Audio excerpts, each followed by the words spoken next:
In this course, one of the things we're going to be doing is using a command line utility called Grep, that's G-R-E-P, Grep, to demonstrate some uses of regular expressions. If you are a Mac or a Linux user, then you already have Grep installed as part of your command line utilities. However, if you're a Windows user, you do not have Grep installed. So what I'm going to do in this video is show you how to install Grep and then demonstrate its simple use. And in the next lesson, we'll spend a lot more time learning how to use Grep with regular expressions. So open your web browser, if you will, and in Google someplace, type in Grep for Windows.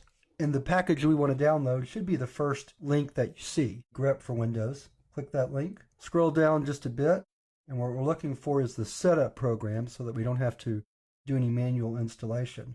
Select that. Click Save File here. Once it's downloaded, then you'll just double-click the executable file. Accept the agreement. I'll just use the default path. Select all the components. We'll select the default for this also. We're not going to download the sources. We won't need those. So click Next, then click Install. Select Finish. We're going to close out our little download window. Now I'm going to open a command prompt. So hold on while I size that into the view. Then let's check to see if Grep is now in our path. And it is, because we've got the error message saying that we didn't use it correctly, not that it couldn't find the file. So to use Grep, you can use it to search for data in files. Of course, we're going to be using it to test regular expressions that we build before we try them in other languages. So what I'm going to do is I'm going to navigate to a folder where I should have some data to display. Now what I want to do is look for some examples. So let's say I want to look for examples of where I typed the code varx in any file that has a JS extension. Like I said, I'm going to be covering how to use Grep in more detail in the next lesson. This is just a test to make sure that Grep works. So I'm looking for the phrase varx, and then I'm looking for that in any file that ends with a .js or has a .js extension. Of course, the asterisk here is not a regular expression meta character, but a wildcard in DOS.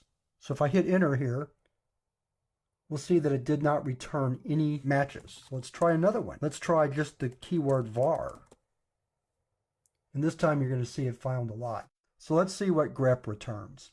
First of all, it returns matches where it found the phrase you're looking for, the text you're looking for, in a particular set of files. So for each match, and we'll look at the last one here, it returns the file where it found the match, in this case it's zip.js, and then it returns the line where it found the match. So here you'll see it found it twice. In the line var_zip equals 7211a, and then again in the for loop for var I equals 0, and so on. So that's how Grep works. And like I said, Grep is an excellent tool for experimenting with regular expressions before you use them in a programming language.